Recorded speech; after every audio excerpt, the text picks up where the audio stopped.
Yo, what is up everybody, it is Cetus here, and I know you can barely see me. I'm driving right now on the side roads in North Carolina, so basically I'm in pitch black right now. So, quickly, when my phone overheats, because that happened last time I tried to do this, I'm going to give my thoughts on the Rangers roster going into the 2019-2020 season. So, first and foremost, let's talk about the guys that got cut.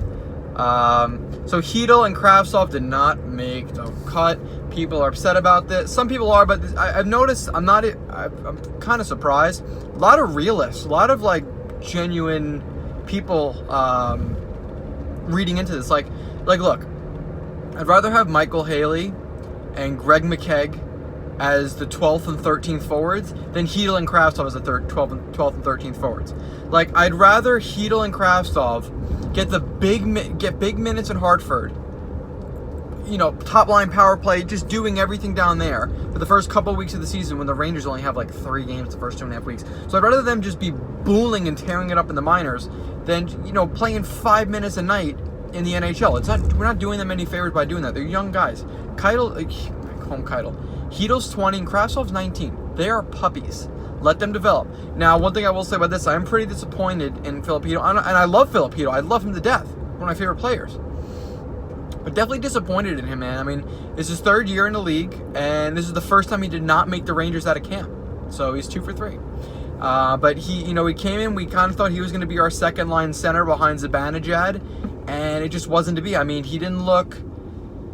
I don't know. I said this before in the video that when my phone overheated and just stopped recording. I said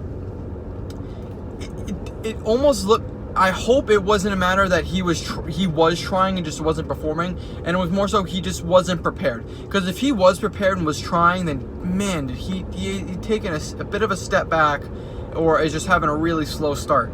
I just think maybe he wasn't fully prepared and ready for the amount of competition the Rangers were going to have. A bit overwhelmed by that, and then, you know, the media is saying this kid's probably not going to make the team.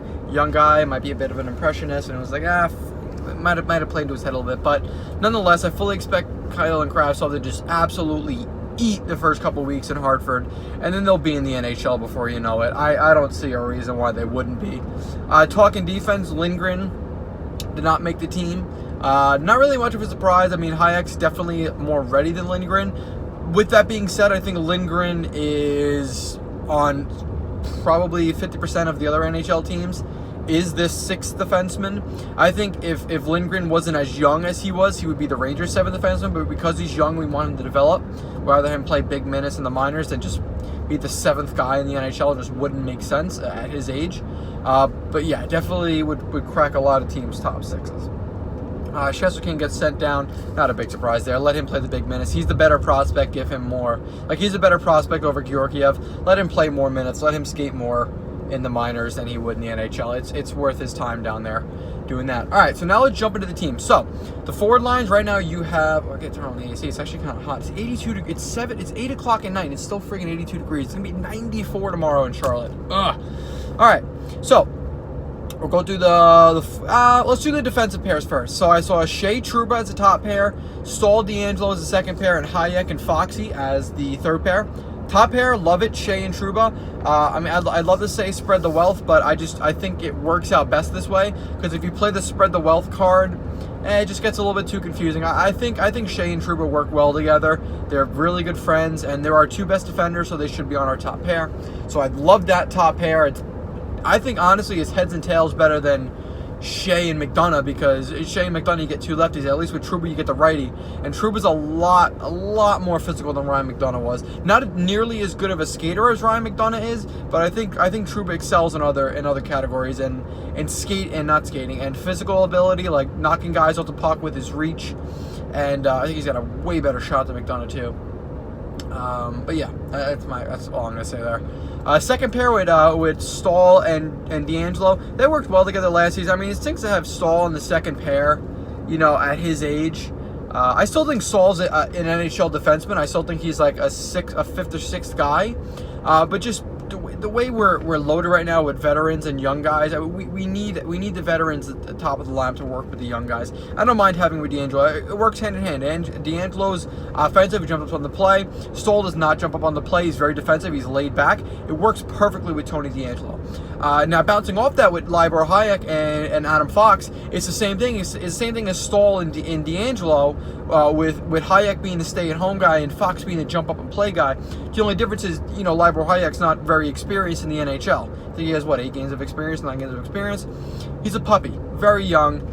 He's got a long career ahead of him, but you get 2 young guys in that third pair. I don't imagine that Fox and Hayek will be seeing more than 15 minutes a night. I think the Rangers are going to rely heavily on their top 4 and kind of shelter Hayek and Fox for at least the first 20-25 games, unless they really like what they see, which I'm sure eventually they're going to love what they see. I mean, Libor Hayek, I think, will definitely grow into a top 4 defenseman. And I think Adam Fox has the ability to grow into a top 2 defenseman in this league, especially having the luxury of being a righty. Right shot defensemen are making nothing but bank in today's NHL. What is happening here? Okay. I love political campaign signs being put up and blocking traffic. I think Hayek and Fox both have very high ceilings, but for the start, give the minutes to the top guys. Let Hayek and Fox adjust to the NHL level, and then when DQ thinks they're ready, you know damn well he's going to freaking launch them and be giving them 20 minutes a night, because eventually they're going to be that good. So we got Hank and Georgiev. We're not really going to dive into that. It's pretty basic. Forward lines, you get Panarin, Buchnevich, Zibanejad. Love it. Strome, Kakko, Kreider. The third line is Howden, Nemesnikov, and Jesper Fast. Okay, kind of dig that line a little bit. And the fourth line, Anderson, Lemieux, and Brendan Smith, with McKagan Haley filling in. So the top line is not really much to say. That top line is going to be freaking awesome. All right, you get an elite playmaker in Buchnevich who has nothing but everything to prove, and you're putting him with Panarin and Zibanejad. Panarin being one of the most dynamic offensive players in the NHL, and Zibanejad, one of the top breakout players of last season with 70 points. All right, he did. He had 70 last season. Yeah, he did. Zibanejad killed it. He's got it's just going to be a fun line to watch. I'm not worried in the slightest about the top line. The second line I'm a little bit worried about. I'm thinking right now, basically what the Rangers are thinking is Kaapo Kakko is going to have to carry that second line. It's not that Chris Kreider's not a good player, but he's not dynamic. Chris Kreider's a goal scorer, all right? I mean, Chris Kreider really does not have elite playmaking ability, whereas Kaapo Kakko excels in playmaking and scoring. Kaapo Kakko's a jack of all trades, and hopefully someday will be the master of some of these trades. Ryan Strome, the only reason he is there is because Philip Heel didn't pan out and make that second line center spot like we all kind of hoped he would, but he didn't, and it is what it is. It's Ryan Strome's what we have now. Ryan Strome's a very well-rounded player. He's not the greatest at anything, but nonetheless, he's well-rounded. And at least if Kaapo Kakko and Kreider are taking risks, Strome will be back. I think Strome's a pretty underrated two-way forward on this Rangers team. I like that second. Actually, no. Here, let me do ratings online. So the Rangers' top pair defense, and I'm comparing them to the rest of the NHL. I'll give them an A- on the top pair. The second pair, I'll give them a C+, and the third pair, I'll give them a C. I'll give a C+ as well. First line on the Rangers, I'll give them an A-. I think. Yeah, we'll give them an A-. We'll see where that goes. The second line, C+. Let's get to the third line on the Rangers. Nemesnikov, Howden, and Fast. Compared to the rest of the league, a C-, and it's not a knock on any of the players there. I would have liked Anderson because I thought he played well with Nemesnikov in the preseason. I think he's way more well-suited than Howden on that third line. The way I see Howden and Anderson is like this. I think Brett Howden will one day be a great third-line center, a fringe second-line center. I think Elias Anderson still has the ability to be a really good second-line center. Look, people, with Elias Anderson, we drafted him 7th overall. That's it. It sucks he's not going to be a top-flight center, but this is what we had. This is the hand that we were dealt, and it's not a bad hand to be dealt. Elias Anderson will one day have the skill, if not better skill, than Derek Stepan at his peak. But with that, he has the leadership ability and the grit and grind of Ryan Callahan. The Stepan-Callahan hybrid's a pretty badass hybrid to have with Elias Anderson. That's a pretty good second-line center of the future, or just phenomenal third-line center. I look at Elias Anderson as the poor man's Sean Couturier, where, Sean Couturier's, peak. And that's not a bad thing to have. Or hey, who knows? Maybe one day Elias Anderson will do what Sean Couturier did, just have an absolute breakout year where he's just eating at the NHL level. I wouldn't freaking mind that. Sean Couturier is an awesome player. But right now, I would have liked Anderson better on that third line, but not to be. Brett Howden, I think, is like the very, very poor, if not broke man's Jonathan Toews. Like, if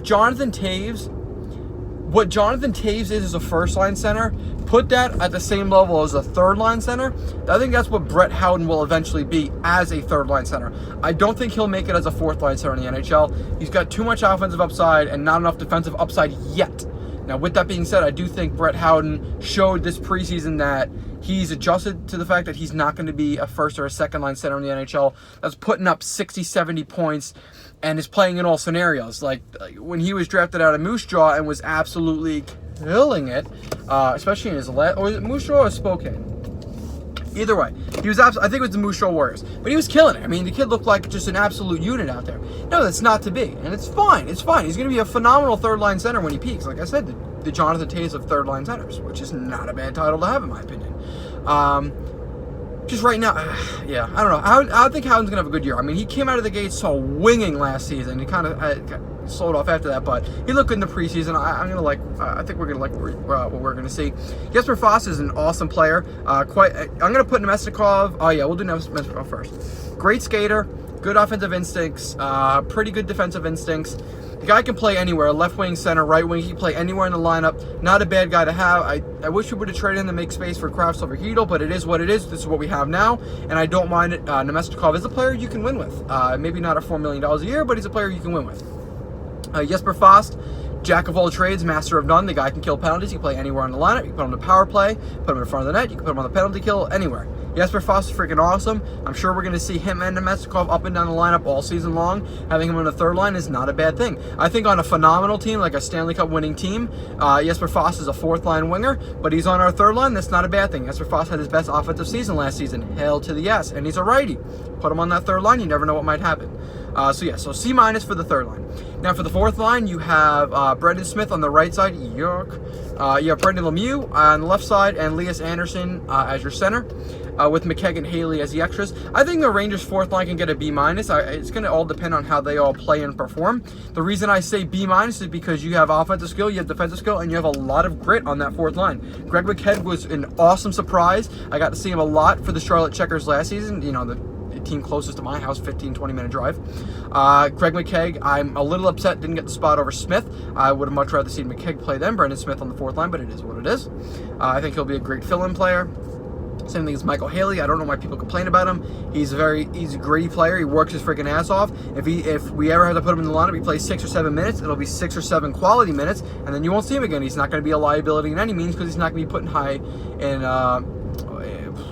high important scenarios. That's just the kind of player you got right there. Elias Anderson, I think, is way too good to be on the fourth line. I think he should be the third line center over Howden. Not to be. We'll see how he does, see if he earns his way up the ranks. I wouldn't be surprised if at some point this season we see Elias Anderson taking reps as the second line center. And Brendan Lemieux is one of my favorite players on the Rangers. He literally can do anything. I feel like when Brendan Lemieux peaks, he will be like a 10 to 15 goal, 30-35 point guy, and will just absolutely. He'll be. I think he's like part of the next generation of enforcers where he will fight, but he also has a skill and size to back it up. I think Brendan Lemieux will get reps on the penalty kill. I think he will get reps on the second line power play in front of the net using his big ass.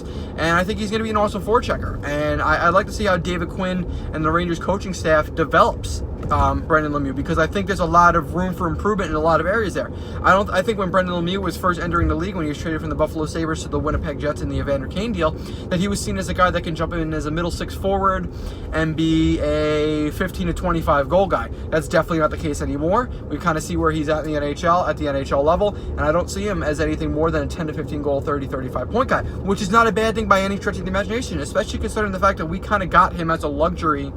Well, as a luxury, as almost a throw-in piece to the Kevin Hayes deal. That's freaking awesome to have a quote-unquote throw-in piece, a depth piece that Winnipeg wasn't going to use, turn into something that could be a long-term asset for the New York Rangers. I don't mind it at all.